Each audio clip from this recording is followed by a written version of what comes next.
നിങ്ങൾ അയച്ചു തന്ന ഈ കഴിവ് എന്ന ആശയത്തെക്കുറിച്ചുള്ള രേഖകള് ശരിക്കും അതൊരു വേറിട്ടൊന്നായി തോന്നി.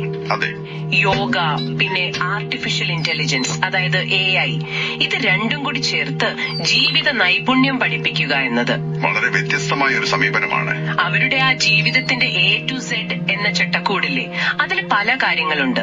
A for അവെയർനെസ് പോലെ. പക്ഷെ എന്നെ ശരിക്കും ആകർഷിച്ചത് അതിലെ V for വെർച്വൽ എന്ന ഭാഗമാണ്. അവിടെയാണ് അത് ഭംഗി. സാധാരണ നമ്മളൊരു പ്രശ്നമായി കാണുന്ന ഒന്നല്ലേ ഈ വെർച്വൽ ലോകം. അതെ, അതിനെ ഒരു ശത്രുവായി കാണാതെ നമ്മൾ പഠിച്ചെടുക്കേണ്ട ഒരു കഴിവായിട്ടാണ് അവർ അവതരിപ്പിക്കുന്നത്. ശരിയാണ്. ആരോഗ്യം പോലെ അല്ലെങ്കിൽ പണം കൈകാര്യം ചെയ്യുന്നത് പോലെ സാങ്കേതിക വിദ്യയും നമ്മൾ പഠിച്ചെടുക്കണം. അല്ലാതെ അതിനെ പേടിച്ച് മാറി നിൽക്കുകയല്ല വേണ്ടത്. അപ്പോ ഇത് നമ്മൾ നേരിടുന്ന ഒരു പ്രധാന പ്രശ്നത്തിന് ഒരു മറുപടി കൂടിയാണ്, അല്ലേ? തീർച്ചയായും. നമ്മളിപ്പോ കുട്ടികളെ ഈ വെർച്വൽ ലോകത്തിൽ നിന്ന് പരമാവധി മാറ്റി നിർത്താനാണ് ശ്രമിക്കുന്നത്. കാരണം അതിന്റെ ദോഷങ്ങളെ കുറിച്ചാണ് നമ്മൾ കൂടുതൽ കേൾക്കുന്നത്. അതെ, അതൊരു യാഥാർത്ഥ്യമാണ്. പക്ഷേ അങ്ങനെ ചെയ്യുമ്പോ ഈ കാലഘട്ടത്തിന് ആവശ്യമായ ഒരു കഴിവിൽ നിന്ന് നമ്മൾ അവരെ പിന്നോട്ട് വലിക്കുകയല്ലേ? ഒരു തരത്തിൽ അവരുടെ വികാസത്തെ അത് മുരടിപ്പിക്കുകയല്ലേ? കൃത്യം.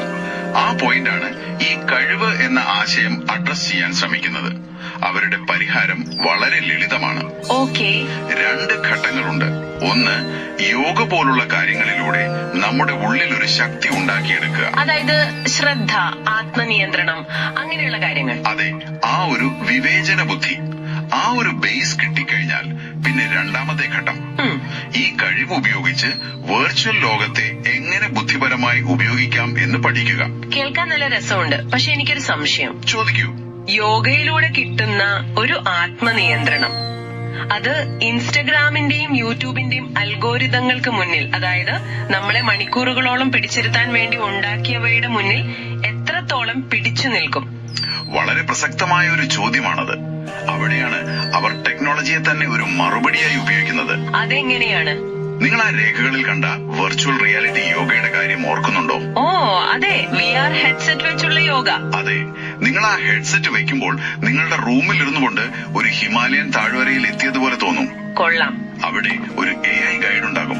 നിങ്ങളുടെ ശ്വാസം, പോസ്ചറുകൾ എല്ലാം കറക്റ്റ് ചെയ്യാൻ സഹായിക്കും. അപ്പോ ഇവിടെ ശ്രദ്ധ മാറ്റുന്ന ഒന്നിനെ ശ്രദ്ധ കൂട്ടാനുള്ളൊരു ഉപകരണമായി ടെക്നോളജി മാറുകയാണ്. കൊള്ളാം. അതായത് സാങ്കേതിക വിദ്യയുടെ ദോഷത്തെ നേരിടാൻ സാങ്കേതിക വിദ്യ തന്നെ ഉപയോഗിക്കുന്നു. അതെ, അതുപോലെയാണ് മറ്റേ AI പ്രോജക്റ്റും. കഴിവ് റീഫ്രഷ് ബട്ടൺ അല്ലേ?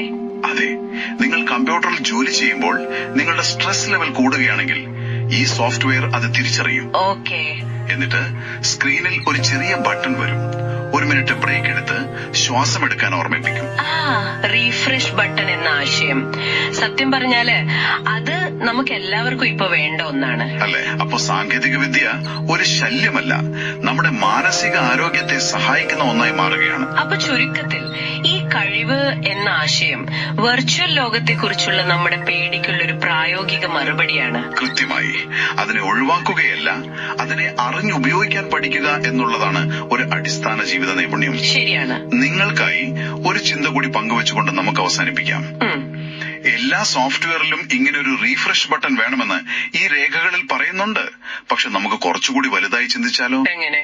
ഒരു ആപ്പിന്റെയും സഹായമില്ലാതെ നമ്മുടെ ഡിജിറ്റൽ ജീവിതത്തിൽ എങ്ങനെ നമുക്ക് സ്വന്തമായി ഒരു റിഫ്രഷ് ബട്ടൺ ഉണ്ടാക്കിയെടുക്കാം?